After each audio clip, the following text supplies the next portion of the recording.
The Loaves and Fishes Network is an organisation that aims to look after children affected by poverty, violence, HIV and AIDS.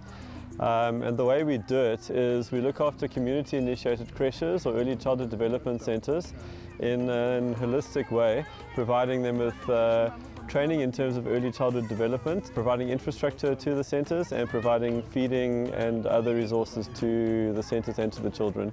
The one way that we identify the ECD centres that we look after is by accessing various communities.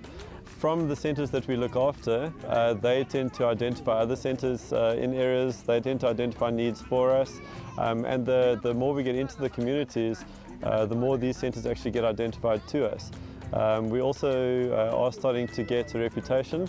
People are starting to get to know who we are, the work that we do, and in general people apply to us.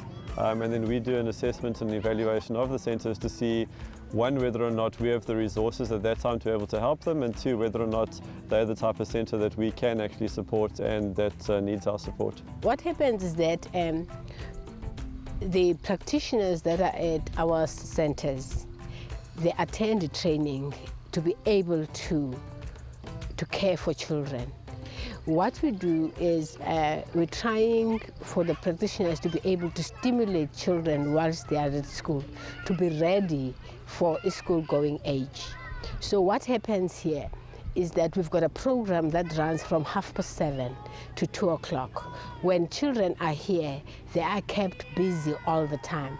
You will have time for art, you will have time for your maths, you will have time for language, where children are given language skills, playing skills, and then you have your indoor playtime, you will have your outdoor playtime.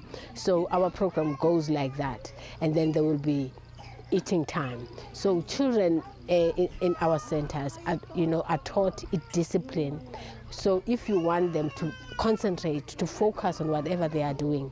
And also our program never takes children for more than 30 minutes doing one thing, because children do not have concentration span ende. Loaves and Fishes uqale ukusinceda ngokunceda abantwana abahluphekileyo, i-orphans.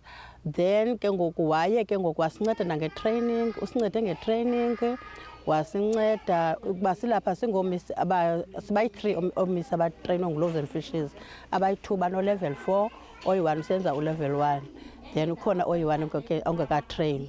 uLoaves and Fishes ke sadibana naye esese-Vincent ngoko, wasinceda wasinika loo training, wayeka ke ngoku ufida ke ngoku i-orphans, wafida abantwana abahlelelekileyo abalapha kwi-daycare center.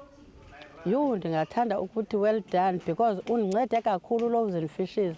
Undinike i-structure, wandinika ne-prefab for amabheyibhi abantwana abancinci ne-office, wandinika i-equipment, wandinika oojinki. Akho nto nje ndiswele imilomo ingabayiliwa ukuba ndimbonge ngale ntloko uLoaves and Fishes, undincede kakhulu. Some of the successful stories, I think probably the most success or the biggest success story for the Loaves and Fishes Network would have come in June 2011.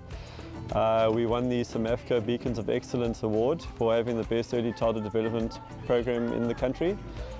So there were about 80 entrants into that particular awards or that particular category. And so we were extremely proud to have won it. I think it's a huge feather in our cap, especially being from Buffalo City in the Eastern Cape in a very rural area. We've also won a couple of other awards, or the centres that we work with. The ABSA have annual ECD awards.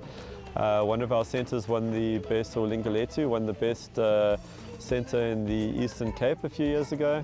One of the child carers actually won the best childcare practitioner award a couple of years ago. We've won various awards like that we're quite proud of. Funding is probably our biggest problem area in terms of accessing funding, trying to find funding. The majority of funding that we get are from your corporates, your trusts, some other NGOs. That's where we get the majority from. We also get some from a debit order campaign that we've got. So the funding tends to come from corporations and large trusts.